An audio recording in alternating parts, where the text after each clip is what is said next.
சொல்லலாம் தமிழக அரசு ஒத்துழைப்பு மறுக்கிறது. பாரதிய ஜனதா கட்சியை சேர்ந்தவர்கள், நீங்க சொல்ற பல்வேறு அமைப்புகளை சேர்ந்தவர்கள் போராட்டத்தில் ஈடுபடுகிறார்கள். பல்வேறு அமைப்புகளை சேர்ந்து கூட இந்த அரசு ஏற்றுக்கொள்ள மாட்டேங்குன்னு சொல்றாங்க. நாங்கள் நீதிமன்ற தீர்ப்பை அவர்கள் 2014 நீதிமன்ற தீர்ப்பை மறந்துவிட்டு பேசுகிறார்கள். நீதிமன்ற தீர்ப்பை மதிக்காதவர்கள் அவர்கள்தான்.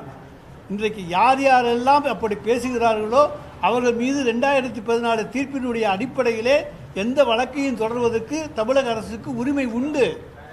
ஆனால் 2014 தீர்ப்பை பார்க்காம படித்து பார்க்காம அப்படி ஒரு தீர்ப்பு இருக்கிறதே தெரியாமல் ஒன்று எல்லா விஷயத்தையும் கோர்ட்டில் நீதிமன்றத்தில் மறைச்சிட்டு புதுசாக ஒரு கதையை கட்டி விட்டுட்டு போனால் அதை மக்கள் நம்புவார்களா? தமிழ்நாட்டு மக்கள் இழிச்சவாயர்கள் அல்ல, ஏமாளிகள் அல்ல. அவர்களுக்கு வேண்டுமென்றால் அடிமை பழனிசாமி கிடைக்க முடியுமே தவிர வேறு எந்த அடிமைகளும் தமிழ்நாட்டில் கிடைக்க மாட்டான். தமிழ்நாடு என்பது இங்கே மத ஒற்றுமை, மத நல்லிணக்கம் இவற்றுக்கு எடுத்துக்காட்டான பூமி இந்தியாவிலேயே தமிழ்நாடு தான். அதை இன்றைக்கும் நாம் நிரூபித்துக் கொண்டிருக்கின்றோம். தமிழ்நாடு அரசு மேல்முறையீடு செஞ்சு அந்த மனுவை தள்ளுபடி செஞ்சிருக்காங்க. இப்படிப்பட்ட நிலையில் அடுத்த கட்டமாக